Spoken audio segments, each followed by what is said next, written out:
Hi, I'm Jessica Beck from IELTS Energy, the very popular podcast, luckily. I still love doing it, and the online course 3 Keys IELTS.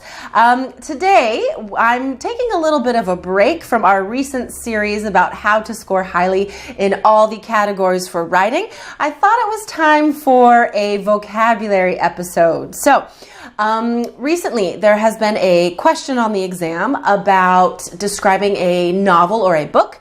There are also commonly part 1 questions about books you read, the part 2 question about novels and stories, and then this of course is continued in part 3 about what your culture likes to read, books, magazines, newspapers. So I thought today we'd go into some interesting vocabulary to talk about this very common topic.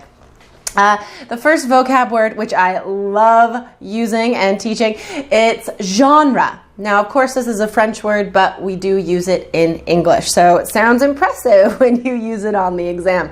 Genre is simply the type of story, the type of music, or the type of movie, okay? So genres of movies might be action, comedy, romance. Genres of stories would be romance, of course. Action is not a genre of book, okay? I heard a student say that recently. It's not. Could be a detective novel, for example, a thriller, a mystery. My favorite genre, of course, is sci-fi, science fiction. So get to know the different kinds of genres and try to work that into your answers. Another idiom that I love using is describing a book as a real page turner. That means that it's so exciting. You read so fast, you can't wait to turn the page. Okay? A real page turner. I hope you guys have one of those in your background. Another way to describe a story that is really good, and this could be a movie or a book or a comic book, is to say that it grabbed me from page 1. Okay? So that's an idiom to say that you were into this story right away. Okay, it grabbed me from page 1. If you're talking about a movie, you could say it grabbed me from the get-go. Or it had me from page 1. It had me from the get-go.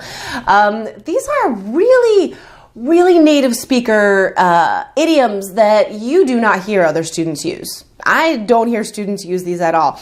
Where you hear them is in native speaker conversations. So again, this is how you get a high score for vocab, guys. Showing the examiner that you are a step above. You have gone beyond your vocabulary. You have gone beyond these other students in your vocabulary.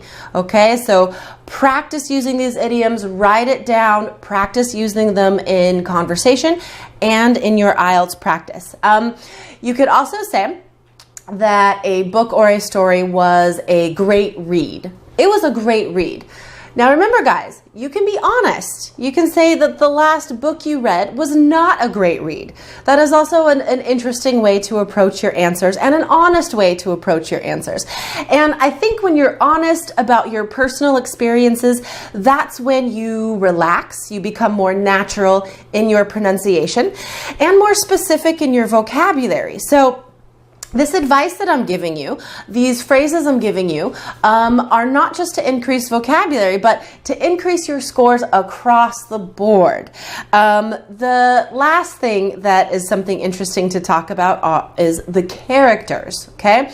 So something that I like to talk about when I'm discussing books and movies and TV shows is saying whether or not the characters had depth, okay? This is like, if you feel like you really know a character, you know some of their background, you feel like they're a person that you could talk to, that you could meet, not just a one-dimensional character, like this character only is sad. I don't know. If you feel like you have gotten into these characters and you know them, you say they have depth. So that is another interesting detail and interesting vocab chunk there to provide the examiner. All right, so again, guys, watch this video a couple times. Please take notes on these words and practice using them. All right. For more ways to increase your IELTS score, guaranteed to increase your IELTS score, check out our online course, 3 Keys IELTS, available now on our website, ielts.allearsenglish.com. Thank you for watching and have a wonderful day. Excuse me. Thank you for watching and have a wonderful day.